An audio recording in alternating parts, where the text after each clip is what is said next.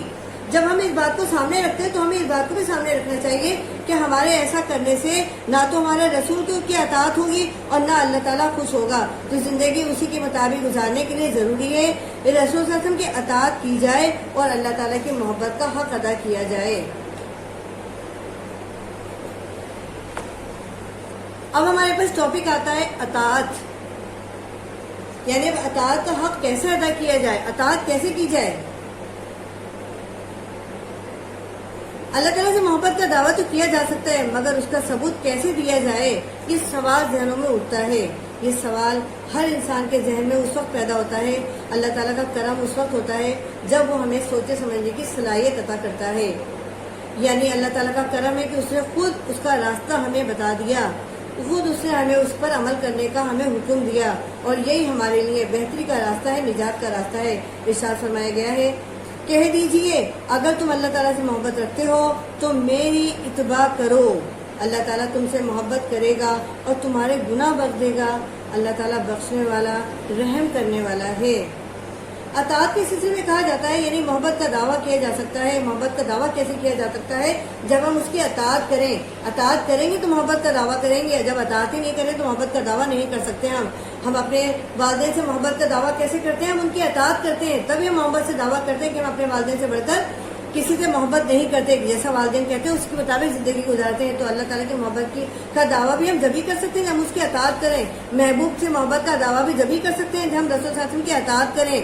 تو اسی لیے اللہ تعالیٰ قرآن پاک میں ارشاد فرماتا ہے کہ کہہ دیجئے محمد صلی اللہ علیہ وسلم، لوگوں سے کہہ دیجئے اگر تم اللہ تعالیٰ سے محبت رکھتے ہو تو میری اتباع کرو، یعنی محمد صلی اللہ علیہ وسلم کی اتباع کرو، رسول کی اتباع کرو، وہ جس کام کا حکم دے اسی کے مطابق حکم ادا یعنی کام کرو، جیسے زندگی گزارنے کا کہیں ویسی زندگی گزارو۔ اللہ تعالیٰ تم سے محبت کرے گا، یعنی محبت کرنے کے لیے ضروری ہے، لازم ہے کہ محمد صلی اللہ علیہ وسلم کی اتباع کی جائے، ان سے محبت کی جائے۔ اللہ تعالیٰ خود بخود محبت کرے گا، یعنی جو اللہ تعالیٰ سے محبت کرتے ہیں ان کی محبت کی جائے، اللہ تعالیٰ کی محبت بھی ہمیں حاصل ہو جائے گی اور تمہارے گناہ اللہ تعالیٰ بخش دے گا۔ یہ اللہ تعالیٰ قرآن پاک میں فرما رہا ہے، اللہ تعالیٰ بخشنے والا رحم کرنے والا ہے، یعنی قرآن پاک اللہ فرما رہا ہے کہ اگر تم محمد صلی اللہ علیہ وسلم سے محبت کرو گے، اس کی اتباع کرو گے تو تمہارے گناہ بھی بخش دیے جائیں گے، تم پر رحم بھی کیا جائے گا، فضل و کرم بھی کیا جائے گا، تمہاری زندگیاں بہتر کی جائیں گی اور تمہیں اللہ تعالیٰ نیکی کے راستے پر گامزن کر دے گا۔ محبت الہی اصل رسول کی پیروی ہی کا نام ہے۔ اطاعت میں مکمل خود سپردگی درکار ہوتی ہے، ظاہری عمل کے پیچھے دلی چاہت اور قلبی میلان ضرور ہوتا ہے، وگرنہ یہ عمل منافقت بن جاتا ہے۔ اسی لیے اس پر مدبہ فرماتے ہوئے کہا گیا ہے، محبت الہی اصل رسول صلی اللہ علیہ وسلم کی پیروی ہی کا نام ہے، یعنی اگر ہم محبت الہی کرتے ہیں تو ہمیں رسول صلی اللہ علیہ وسلم کی پیروی کرنی ہے، تو ہم اللہ تعالیٰ کی عبادت کا حق ادا کرتے ہیں، اللہ تعالیٰ کی محبت کا حق ادا ہوگا۔ اطاعت میں مکمل اپنے آپ کو سپرد کر دینا، حضرت صلی اللہ علیہ وسلم کی اطاعت میں ڈال دینا ہے، اطاعت کے سپرد کر دینا ہے، جیسا کہیں ویسا کرنا ہے، جس کا حکم نہیں ہے اس حکم میں وہ ایسا نہیں کرنا ہے، یعنی ہر قدم قدم پر جو حکم کیا جائے، جو عمل کیا جائے وہ اطاعت نبوی کے مطابق کی جائے۔ ظاہری عمل جو کیا جائے اس کے پیچھے بھی اللہ تعالیٰ کی چاہت، محمد صلی اللہ علیہ وسلم کی چاہت شامل ہونی چاہیے۔ قلبی میلان ضرور دور جو ہے اسی وقت دور ہوتا ہے، یعنی اسی وقت حاصل ہوتا ہے جب اللہ تعالیٰ سے محبت کرتے ہیں، ورنہ ہمارے عمل میں اور منافقت شامل ہو جاتی ہے، کیونکہ ہم اگر دل سے ان تمام اعمال پر عمل نہیں کرتے تو۔ ارشاد ہوتا ہے اس سلسلے میں، تمہارے رب کی قسم یہ لوگ اس وقت تک ایمان لانے والے نہیں جب تک کہ اپنے تنازعات میں آپ صلی اللہ علیہ وسلم کا حکم نہ مان لیں، اور پھر یہ کہ جو فیصلہ آپ صلی اللہ علیہ وسلم کریں اس پر تنگ دل نہ ہو، بلکہ پورے طور پر اسے تسلیم کریں۔ ترجمہ فرمایا گیا ہے، یعنی اللہ تعالیٰ ارشاد فرماتا ہے تمہارے رب کی قسم، اللہ تعالیٰ قسم کھاتا ہے اس وقت کی، اس رب کی اپنے آپ کی قسم کھاتا ہے، یہ لوگ اس وقت تک ایمان لانے والے نہیں جب تک کہ اپنے تنازعات میں آپ کا حکم نہ مان لیں۔ یعنی اگر مومنین جو ہے آپس کے اختلافات دور نہ کریں گے تو ان کا ایمان بھی مستحکم نہیں ہوگا اور یہ ایمان نہیں لائیں گے، یعنی آپس کے تنازعات، آپس کی جو ہے ضرورتیں، آپس کی جو ہے اندر کی جو ہے برائیاں جو ہے وہ دور کرنا لازمی ہے، جھگڑے دور کرنا لازمی ہے، آپس کے دلوں کو صاف کرنا بہت ضروری ہے، تبھی ہم تنازعات ختم کریں گے، ایمان والوں کے ایمان کے قابل بنیں گے۔ آپ صلی اللہ علیہ وسلم کا حکم نہ مانیں، یعنی اللہ تعالیٰ فرماتا ہے کہ آپ صلی اللہ علیہ وسلم کا حکم ماننا ان کے لیے بہت ضروری ہے، اور پھر جو یہ فیصلہ کرے آپ صلی اللہ علیہ وسلم کرے، اور پھر جو آپ صلی اللہ علیہ وسلم فیصلہ کرے ان کے لیے اس پر وہ تندیل نہ ہو، یعنی اسے دل سے تسلیم کریں، ایسا نہ ہو کہ اوپر سے تو دل سے منہ سے زبان سے بول رہے ہیں اور دل سے تسلیم نہ کریں، یعنی زبان اور دل دونوں اس فیصلے کے لیے تیار ہوں، تبھی وہ پورے طور پر جو ایمان کے قابل بنیں گے اور اس ایمان و فیصلے کو تسلیم کریں گے۔ اطاعت و اتباع کی عملی شکل سے ایمان کے تقاضے پورے ہوتے ہیں اور تسلیم و رضا کی برکات حاصل ہوتی ہیں، یعنی اگر دیکھا جائے تو ایمان و اتباع کی عملی شکل جو ہے وہ ایمان کے تقاضے کے مطابق ہے، اسی کے مطابق ایمان کے تقاضے پورے ہوتے ہیں۔ اگر اتباع نہ کی جائے، اطاعت نہ کی جائے تو ایمان کے تقاضے بھی پورے نہیں ہوں گے اور تسلیم رضا کی برکات بھی ہمیں حاصل نہیں ہوں گی۔ یہ اسی وقت ہمیں حاصل ہوں گی جب ہم اللہ تعالیٰ کی اطاعت اور اتباع کریں گے، محمد صلی اللہ علیہ وسلم کی زندگی کی رضا کے مطابق زندگی گزاریں گے، اللہ تعالیٰ کے حکم کے مطابق زندگی گزاریں گے، تبھی ہم محبت کے قابل بنیں گے۔ اس سلسلے میں کسی شاعر نے کیا خوب کہا ہے، قوت اسے ہر پس کو بالا کر دے، دہر میں اس میں محمد صلی اللہ علیہ وسلم سے اجالا کر دے۔ نیکسٹ ٹاپک ہمارے پاس شروع ہوتا ہے ختم نبوت، یعنی آخر میں ہمارے پاس آتی ہے ختم نبوت، یعنی اس بات پر ہمیں ایمان ہونا چاہیے کہ نبوت کا اختتام محمد صلی اللہ علیہ وسلم کے اوپر اللہ تعالیٰ نے ختم کر دیا ہے، اختتام کیا جا چکا ہے، یعنی 1,24,000 پیغمبر جو اللہ تعالیٰ نے نازل فرمائے ہیں، یعنی حضرت آدم سے لے کے محمد صلی اللہ علیہ وسلم تک شروعات حضرت آدم علیہ السلام سے ہوئی ہے اور اختتام حضرت محمد صلی اللہ علیہ وسلم پر ہوا ہے، تو یہی ختم نبوت ہے، اور آپ صلی اللہ علیہ وسلم کے بعد کوئی نبی نازل نہیں ہوگا، یعنی اللہ تعالیٰ نے اس بات کی ضرورت ہی محسوس نہیں کی کہ آپ صلی اللہ علیہ وسلم کے بعد کسی نبی کو نازل کیا جائے۔ ختم نبوت کا ٹاپک جب شروع ہوتا ہے تو اس میں حضرت صلی اللہ علیہ وسلم پوری انسانیت کے لیے ابدی صحیفہ ہدایت لے کر تشریف لائے۔ آپ صلی اللہ علیہ وسلم کی تشریف آوری سے ہدایت کا سلسلہ اپنے تمام کو پہنچا، اپنے اتمام کو پہنچا اور اختتام کو بھی پہنچا، یعنی اگر دیکھا جائے تو ختم نبوت جو ہے آپ صلی اللہ علیہ وسلم کے بعد ختم ہو چکا ہے، یعنی سلسلہ بالکل ختم ہو چکا ہے آپ صلی اللہ علیہ وسلم کے تشریف لانے کے بعد، کیونکہ پوری انسانیت کے لیے جو ابدی صحیفہ آپ لائے ہیں اس کے بعد کسی صحیفے کی ضرورت نہیں ہے، کسی کتاب کی ضرورت نہیں ہے، کسی ہدایت لانے والے کی ضرورت نہیں ہے۔ آپ کی تشریف آوری کے بعد ہدایت کا سلسلہ ختم ہو چکا ہے، اختتام کو پہنچ چکا ہے۔ اس سلسلے میں ارشاد ہوتا ہے، ترجمہ، آج میں نے تمہارے لیے دین مکمل کر دیا، تم پر اپنی نعمت تمام کر دی اور تمہارے لیے اسلام کو بطور دین پسند کر لیا۔ اللہ تعالیٰ قرآن پاک میں ارشاد فرماتے ہیں، آج میں نے تمہارے لیے، ان مومنین کو یہ بات فرماتے ہیں کہ آج میں نے تمہارے لیے دین مکمل کر دیا ہے، مومنہ آج دین پورا مکمل ہو چکا ہے، اختتام ہو چکا ہے دین کا، تم پر اپنی نعمت میں نے تمام کر دی ہے۔ کوشش کی گئی کہ رحمت کا جو دروازہ کھولا ہے اس کی نعمت تمام کر دی جائے، اللہ تعالیٰ نے تمام نعمت جو ہے مسلمان پر تمام کر دیے اور تمہارے لیے اسلام کو بطور دین پسند کیا، یعنی اتنے تمہارے جو دین دنیا میں آئے ہیں ان میں سب سے بہترین دین جو ہے وہ اسلام ہے، اور جسے اللہ تعالیٰ نے تمہارے لیے پسند کیا ہے اور اسی میں تمہارے لیے بہتری ہے، یعنی جب جس دین کو اللہ تعالیٰ پسند فرما رہا ہے اس میں وہ خوبی ہے، وہ عنایت ہے، وہ نجات کا راستہ موجود ہے جس پر چل کر ہماری زندگیاں کامیابی اور کامرانی پر گامزن ہو سکتی ہیں۔ دین مکمل نعمت مکمل اور انسان پر رضا الہی کا واضح اظہار رسول صلی اللہ علیہ وسلم کے آخری نبی اور رسول صلی اللہ علیہ وسلم کا ہونے کا اعلان ہے۔ اب کسی اور نبی کی ضرورت نہیں رہی، اس لیے کہ احکام الہی مکمل ہو گئے ہیں۔ اب اصحاب رسول صلی اللہ علیہ وسلم کو تا ابد مشعل راہ بنانا ہے اور پیغام الہی کو اپنا دستور حیات سمجھنا ہے۔ یہی انسانیت کے لیے شر بھی ہے، یعنی دین مکمل ہو گیا۔ اللہ تعالیٰ نے دین انسان کے لیے مکمل کر دیا، نعمت اپنی پوری تمام کر دی، اور اسلام کو اللہ تعالیٰ نے دین مسلمانوں کے لیے بطور دین پسند کر لیا، یعنی مکمل اور اسلام پر رضا الہی کا واضح اظہار اللہ تعالیٰ نے رسول صلی اللہ علیہ وسلم کے آخری نبی ہونے پر کیا، اور رسول صلی اللہ علیہ وسلم کے ہونے پر یعنی رسول ہونے کا اعلان بھی اسی میں کر دیا گیا ہے کہ اب اور کسی نبی کی ضرورت نہیں رہی ہے۔ آپ صلی اللہ علیہ وسلم پر نبوت کا اختتام کر دیا گیا ہے،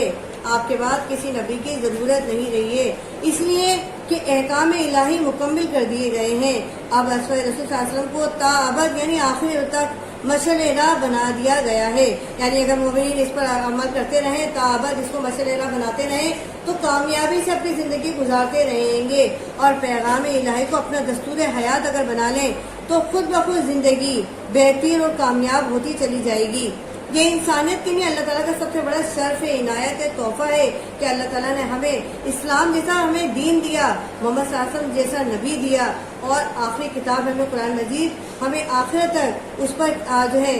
عمل کرنے کے لیے ہمیں شرف بخشا، اس پر ہمیں عنایت کی، تو اب دائمی ہدایت کا اہل گردانا گیا ہے حضرت صلی اللہ علیہ وسلم کو، اور اسی کو مرکز آشنا کر دیا گیا ہے، کیونکہ رسول صلی اللہ علیہ وسلم سے قبل انبیاء کرام علیہ السلام علاقوں، قبیلوں یا خاص قوموں کی طرح مبعوث ہوئے تھے، اس لیے مختلف معاشرے تشکیل پاتے رہے تھے۔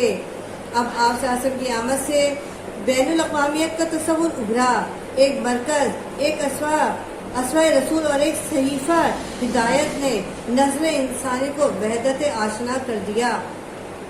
یعنی اس میں اللہ تعالیٰ فرما رہے ہیں کہ انسانیت کے لیے سب سے بڑا شرف ہے اور دائمی ہدایت ہے کہ اگر انسان اس پر عمل کرتے رہیں تو اپنی زندگیوں کو کامیابی سے ہمکنار کرتے چلے جائیں گے۔ اس سے پہلے جو انبیاء نازل فرمائے گئے، اللہ تعالیٰ نے جو نازل فرمایا وہ علاقوں کے لیے تھے، قبیلوں پر نازل فرمائے تھے اور خاص قوموں پر نازل فرمائے تھے، اسی لیے مختلف معاشرے تشکیل پاتے رہے، یہ اللہ تعالیٰ قرآن مجید کے اندر فرما رہا ہے۔ لیکن آپ صلی اللہ علیہ وسلم کی آمد ایسی آمد ہے جو کسی خاص قوموں پر نہیں ہے، خاص قبیلوں پر نہیں ہے، خاص علاقوں پر نہیں ہے، بلکہ بین الاقوامیت ہے، آپ کی آمد ہے، اور اس کا تصور اس طرح ابھرا کہ آپ نے سب کو ایک مرکز پر لا کھڑا کر دیا۔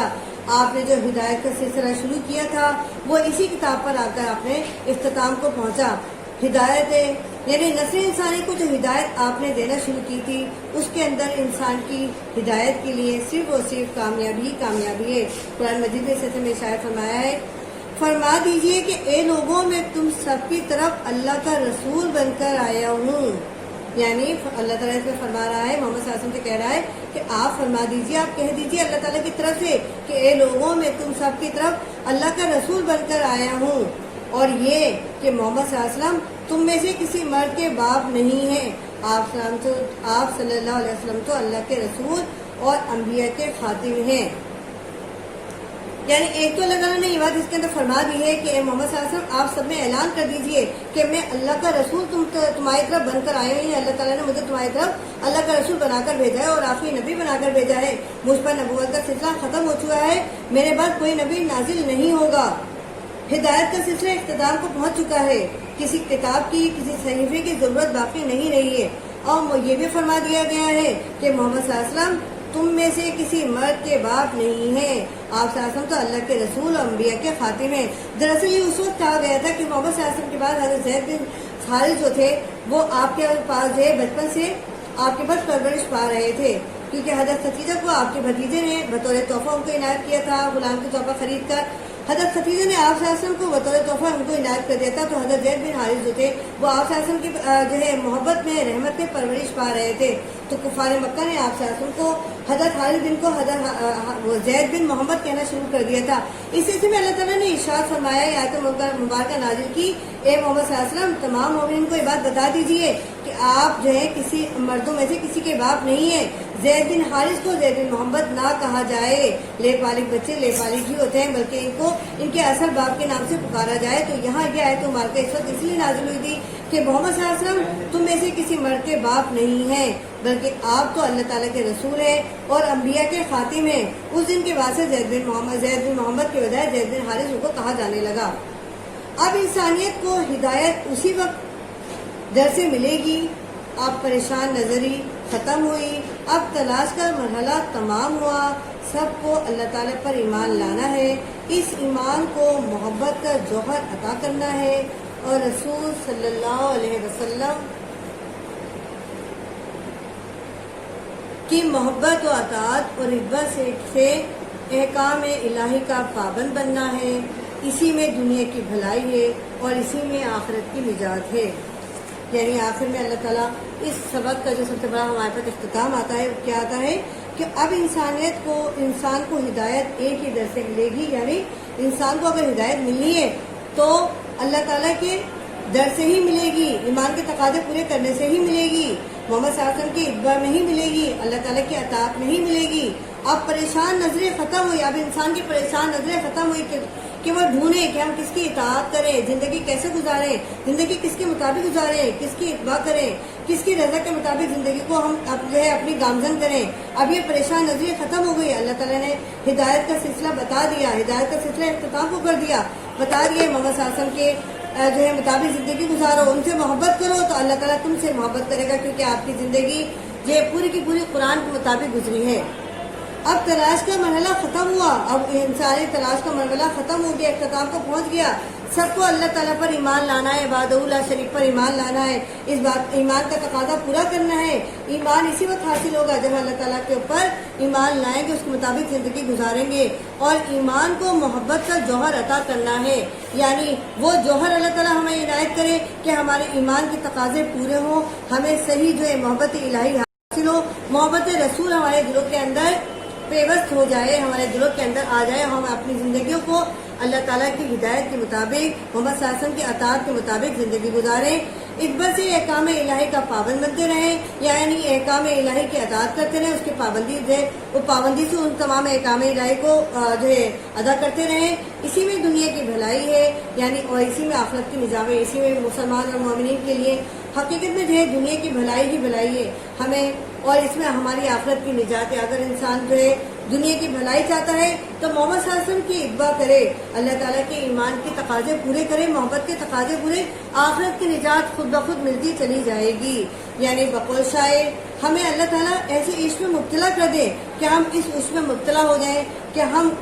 یہ تمام زندگی اسی کے مطابق گزاریں. یعنی قوت اس سے ہر فرض کو بالا کر دے، اس میں محمد صلی اللہ علیہ وسلم سے دہن میں اجالا کر دے. آپ کا چیپٹر ختم ہو چکا ہے، یہ کمپلیٹ ہو چکا ہے، پورا لیسن آپ کا جو ہے ایکسپلین کیا جا چکا ہے. اسی کے مطابق اب آپ جو ہے اپنی تیاری کریں، تمام سوالات کی تیاری کریں، بیٹھ کر گھر میں یاد کریں، ہیڈنگ وائز یاد کریں، اپنے نوٹس نکالیں، اس میں سے دیکھیں کیسے یاد کرنا ہے. آیت مبارکہ کے حوالے سے یاد کریں، ترجمے بالکل درست ہونے چاہیے اور بک سے ترجمے کی ادائیگی ہونی ہے، بک سے ترجمے یاد کرنے ہیں. آخر میں اس پر میں اپنے چیپٹر کا اہتمام کرتی ہوں کہ محمد سے وفا توڑے تو ہم تیرے ہیں، یہ جہاں چیز ہے کیا لوح قلم تیرے ہیں. خدا حافظ.